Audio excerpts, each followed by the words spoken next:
Today is his birthday. So, happy birthday. Happy Father's Day to all of you who are here and our fathers.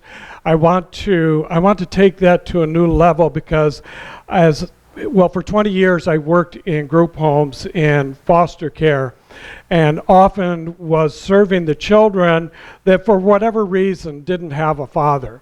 And so it was always a challenge when we were around these days of Mother's Day and Father's Day and you know, they were kind of feeling left out in that. So I think that in today's world, because there are so many different changes and lifestyles that are coming forth, that to honor those individuals who have somehow provided us parenting, have provided us guidance, have provided us support, have provided us with the love, that we would identify with that ideal of what we would want to be the father. So today, not only do I acknowledge all of you who are fathers and wish you a happy Father's Day, but I want to acknowledge and honor all of you because I know that at some place and somewhere and sometime you have been something to someone, even into yourself. And so I think that it's important to begin to recognize that we want to be as inclusive as possible. I want to talk about the situation that has been going on with us in Charleston this week. I actually thought because we were so close to the airport that maybe President Obama might show up, but I'm not seeing him here.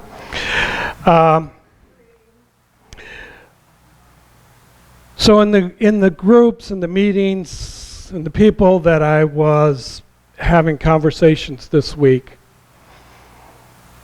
I didn't find anyone who was not somehow deeply touched by this act of violence upon individual innocent people, individuals who had gathered in a place much as we are today, a place of worship, a place of sacredness, a place of being able to come together in whatever that teaching, whatever that agreement might be, in order to honor something greater. To look at this idea of what is the truth, what are we understanding, what is it that we're moving forth? And then to have it just so violently ripped up and torn apart, and the loss of lives, and the grief that so many families are feeling now. And I think that it's important that we recognize this and we identify it really for what it is. It's racism. It is still here. It is still prevalent. It is still, and it's not just in some region or some town. It's really everywhere. And we need to wake up to that. And we need to look for ways in which we can improve upon that. Now, I would like to really speak to you about racism. But let's be obvious about it. I'm a white guy. And I don't know that I can tell you what the experience is. I don't know that I can tell you how that shows up and what it means and the way that it comes about.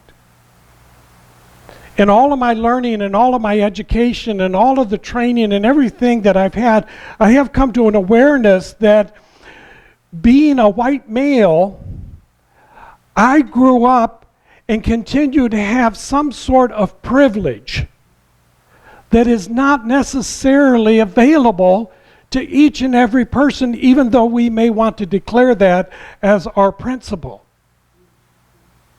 But it's not there.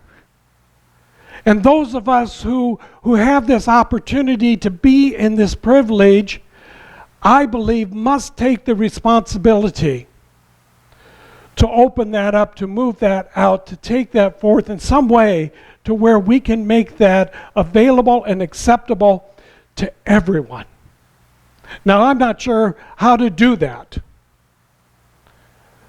but in some small way, just by bringing that forth and addressing that and calling this situation a racist situation, because that's what it is. I'm not going to hide from it.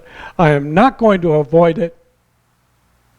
And I'm going to do what I can in my personal life to address it, so that each of us, in that way that we know that we are all united in the oneness, can bring forth the greater ideal of the perfection of the universe that the Creator has brought forth. What I can do, what I am called to do, and what I am trained to do is to go into prayer. And before I enter that, in this moment of silence, I want you to just look around the room. I want you to take notice of each and every individual in front of you, behind you, next to you, around you. We don't know if tomorrow or next week or next month they will still be here. And there is no greater time than in this moment right now than to just acknowledge those who are surrounding you in this place of worship. It's quite apparent now that even in a place of worship, there is the opportunity for someone in some inappropriate and violent way to come in and disturb and disrupt. But if we can continue to stay in that place of consciousness, if we can raise the awareness of who we are, what privileges we may have that others may not, what gifts that we may have that others may not, and to recognize the gifts that they have that we can learn from if we were willing to open up to receive. So as I enter into my prayer, I want to use the book that we're using this month and give you a reading from our founder, Ernest Holmes. Learn to trust the intuition within you which causes you to sense the divine pattern. Ernest says, there is nothing in me which can obstruct the divine pattern. I know that every organ, action, and function of my being is acting in accord with the law of universal harmony. All doubt, fear, confusion, or uncertainty is cast out of my mind right here and right now. And in that way in which we use the method of our affirmative prayer here in spiritual mind treatment, we begin by recognizing that there is a universal harmony. There is a universal mind. There is a universal life, that which I choose to call God. It is the creator of all that is, all that has been, and all that will be. It is first cause. And in its infinite and eternal and absolute way, it brings out from itself, because there is nothing else but that divine presence, that divine pattern. It brings forth into manifestation, demonstration, and into the creation the multiple and the diverse, individual and unique ways by which each and every one of us shows up. And not only us, but everything that is manifest in the universe. For the universe is the manifest body of God. And we are here present, bringing forth in the consciousness of who we are. Because this divine pattern in order to allow for this greatness to express itself, must set us free. There is a freedom within each and every one of us that allows us choice. And not every choice by every individual is a wise choice, or an informed choice, or an educated choice, or a compassionate choice. But in order to have this freedom of expression, we must be at choice. Let us choose wisely. Let us open up our minds and our hearts and our souls in order to be in that expression and the full magnificence of that divine pattern that speaks to the universal harmony, that speaks to joy, that speaks to peace, that speaks to love, that speaks to the acceptance of each and every one of us as a divine expression of the one. So that when we look at each other, what we see is the face of God. And by that way, we will bring forth the love and the peace upon this earth. And we will experience the kingdom of heaven right here and right now. This I believe, and this I know, and this I trust, and this I have faith. And because of that, I stand in a place of gratitude, knowing that when we come together in two or more in agreement of this divine harmony, this divine pattern, and this divine love, that we will transcend the violence and the fear and the doubt and the uncertainty. And we will create a better life for all. Not just you, not just me, but for all. That we open up into that greater truth. And so I simply surrender to that power and that presence within me. I release my word up into the universal law, because I know that there, and in the mind of God, it is already made so. It is good and very good. And as it is, then we may affirm it by saying together, and so it is.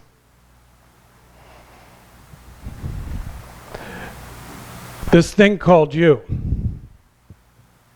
is the book by Ernest Holmes, our founder, that we are using today, this month. And in that sense of what he's trying to say to us is that it is you. He begins by saying, this thing.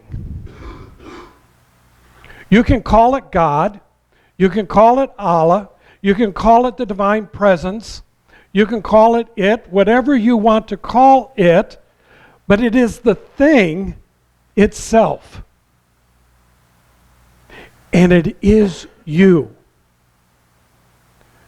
You have never been separated from this oneness. You have never been left alone. You are always in the divine, eternal, infinite presence of God. This divine pattern, already made so, and then given the choice to freely co-create the experience and the life that you so desire. And the responsibility that comes with that is because we are all interconnected into the oneness, that whatever you desire for your greater and highest good must be for each and every person because of that connection that we have. You cannot stand someplace and say, this is my greater good and nobody else gets it. Because the moment you go there, you have made a choice to separate yourself from that divine presence, that infinite oneness, that interconnection that is all. And because it's a universal law, which it can only say yes, it will respond in kind to your thought. Choose wisely your thoughts. Be aware of what's going on in your mind, in your thinking, in your actions, in your behaviors. We want to be known as a healing and a learning center because this idea of learning means that I come to a greater awareness of all of the experiences, all of the activity that is going on everywhere in this world and in the universe. And that's a lot of stuff to take in. To imagine, to try to comprehend in the human brain the entire operation of the universe. And yet so many of us want to be in that place where we want to control the universe and how it operates. And then we become really frustrated because we begin to realize that we cannot do it alone, and that in truth and in reality, we are not creating this universe. It has already been set in motion. What we are doing is we are co-creating the awareness and the understanding and the experience that we are attracting into our personal life, and how we are drawing in and around us all of these conditions. And it's not because we directly go out there and say, you know, I want to be somebody who's ill and diseased and in poverty and in lack and limitation. Nobody would ask that of themselves. And I'm trusting that we're not going to ask that of anybody else. And yet our behaviors oftentimes do. And that awareness that as a white male growing up with some sense of privilege, and I didn't know it was a privilege. This took some learning and some understanding to get to this place. That the privilege that I have as a white male in this nation is built upon the pain and the suffering and the loss of so many people of color, and gender, and faiths, and other ways by which we want to separate ourselves. And to be able to open up to that awareness is just a small crack in the consciousness of the unity and the oneness that is available. And if we can keep working at that, if we can keep opening that up a little bit more. I don't believe, and I was asked this week, why is it that Science of Mind, Centers for Spiritual Living, wants to do church? Because we keep going back into the readings and we keep looking at some of the things that Ernest Holmes, our founder, was saying. And there was this idea long ago that he had. It's like, he said, I'm not really sure I want to do church. And yet here we are creating more and more churches. Now we kind of like made some justification with that, and we said, well, we'll call them Centers for Spiritual Living. Then we won't be church. But honestly, doesn't this look like church? You know, call it whatever you want. It's a Sunday morning gathering where we do, you know, prayer, and we do music, and we do readings, and we do celebration, and we do fellowship. It looks like, sounds like, tastes like church. Let's be okay with that. We may do it in a different way. And I often say this to people that I know that are coming for the first time, and thank you for our first-time visitors today. You know, what we do here probably does not look like anything else that anybody's ever seen. You know? And we like that. We like to be unique. We like to be, you know, out of the box. And even if we're not out of the box, let's have bigger windows and more doors. You know, let's see what is available out there that we might do. This thing called you is in experience here in this gathering, Centers for Spiritual Living, what used to be named the Church of Religious Science, because it's a place that we can come together and have some sense of like-mindedness. And yet when I look out here, I see the diversity, the multiplicity, and the uniqueness that is showing up in so many different ways, and it's all good and it's all beautiful. I want you to know how beautiful you are, each and every one of you, because I see and I recognize the divine presence that is already there. And I hope that when you look in the mirror, or when you look in the eyes of each other, that you see that too. Because that is our goal. That is what we are trying to reach for, that we can see and recognize the divine presence in each and every one of us. Beyond the condition, beyond the inappropriate behavior, beyond the violence, beyond all of the stupid things that we do as human beings. That there is already a divine, perfect pattern within that we want to reveal. Our theme this week was the law knows neither big nor little. That your thought is creative. In all of the evolution of the universe, everything, the 16 billion years that has brought us to this point, the human mind, the human consciousness has reached a level of awareness that we now know and understand that our process of thinking is a creative. It's the nature of the divine to be created, and it has given that unto us, and through freedom of choice, we also are being creative. And what are we creating?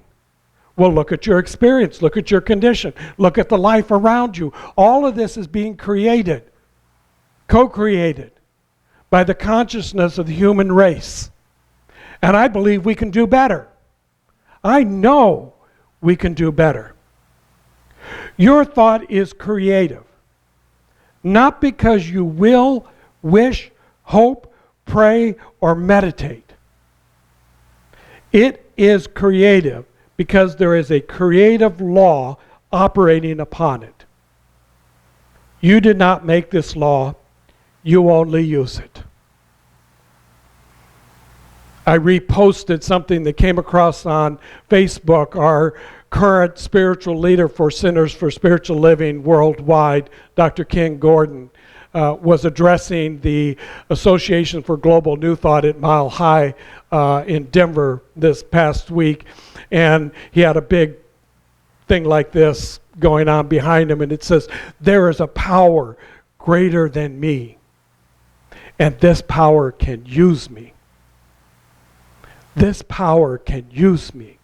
This divine pattern can use me. This infinite intelligence can use me. This mind of God can use me if I'm willing, open and receptive, and I surrender to that power and that presence." That doesn't mean that I give up anything. That means that I freely make the choice to align myself with the divine presence so that every thought, word, and action, as much as I can, and I tell you, it's a daily process, but as much as I can, to align with that divine presence, to bring forth the greater me, because I know that it's already there. I want to reveal it, and that takes some learning. That takes some work. That requires that I've got to be in classes, I've got to be in workshops, I've got to be involved, I have to be engaged. It's not going to come to me if I'm just sitting in a chair all day long trying to meditate. At some point, you got to get up and move. You got to put your feet into action. You got to take some steps. And they don't always work. And they don't always look pretty. But if we're not doing it, if we're not willing to go there, we will get nowhere fast. Ernest Holmes says, "Become the master of your thinking, hence the master of your fate." Who else would you want being the master of your thinking but you? What greater intuitive self is there that knows the highest and the greatest good for you but you? Because this thing is you. This idea of the divine manifesting into the world is you. And when you know that, when you awaken to that, when you discover what is your passion, what is your love, what is your peace and your joy, then you will take that out wherever you choose to take it out into the world. Not because I told you to go there, not because I'm going to try to drag you into some place, but because you have made the choice to go there and do that because you believe that it's right. And nobody knows better than you. Ernest says, like the laws of nature, spiritual laws work for all. It's like the law of gravity. The law of goodness works for big or little. If you go up in the top of this building, and you've got a big boulder, and you've got a little ping pong ball, and you drop them, the law of gravity, they're both going to fall. It matters not the size, the density, the weight of it. Gravity is a law and it works for all. The universal law of the divine presence is the same way.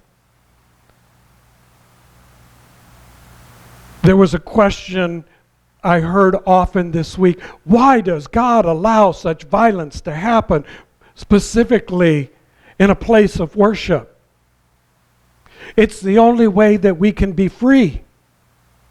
The divine intelligence, and that way of saying that if there is to be a freedom of choice, then it must be allowed for each and every individual to make their choices. It's not picking and choosing. It's not making favorites. It's not giving something to somebody that is not available to everybody else. It is simply by choice. And it's left up to us to make the difference. What are we doing to make a difference?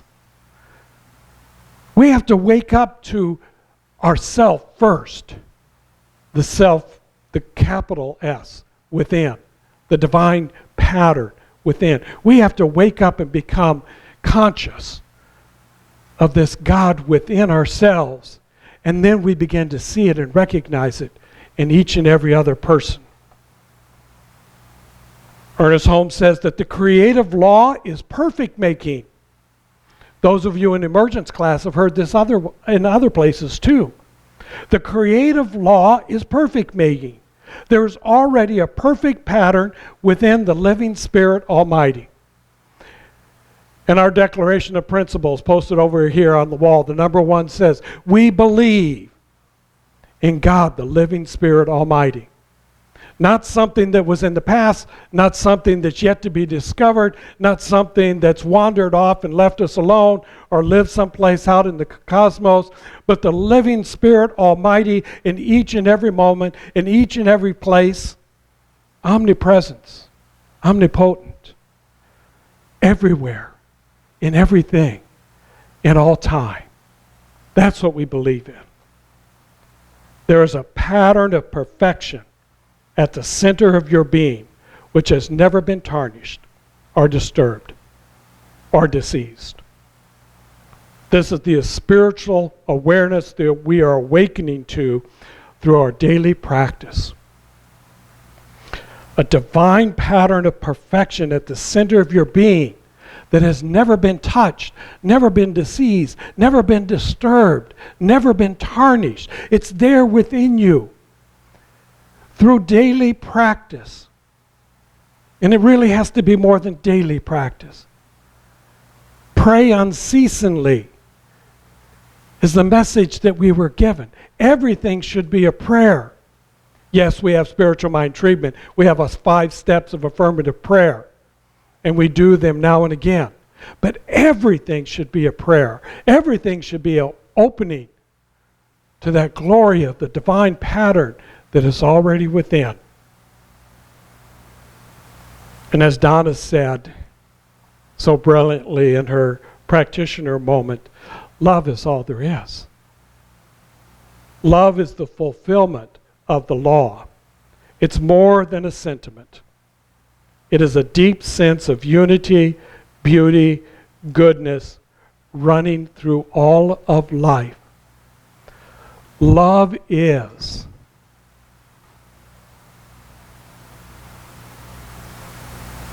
Love is the presence of who you are. Love is the word that you speak. Love is the action that you take. Love is the attitude that you carry. Love is the willingness that you have to open up to a divine presence, to wherever you are in this experience and wherever you are in this life. The love that you hold and radiate from within, and allow that to move further out into the community, out into the lives of those who are serving us to protect us in the midst of all of the fires that are going on, in the lives of the men and women who are serving to protect our country, and the lives of those individuals who are parenting, mentoring, supporting, and loving the children and the youth of the world. The lives of those who gather together for a simple Bible study in a beautiful church in Charleston, South Carolina, and their families. Love is what we can radiate out to them, for them, as them, is them. So I invite you to go within right now and consider this love. The love and the divine presence of who you are. For God is already there. And there is no space and time that interferes with the mind of God. So in this moment, we consider those 9 individuals and the 10th. For he too needs our love. The community of Charleston needs our love. The nation of America needs our love. The world needs our love. Let us begin to radiate that out in every moment. Discover what is your truth. And if you would, repeat after me. There is only one life. There is only one life. And this life is perfect. And this life is God's life. This life is God's life. And this life is my life now. This life is my life now. And so it is. Namaste.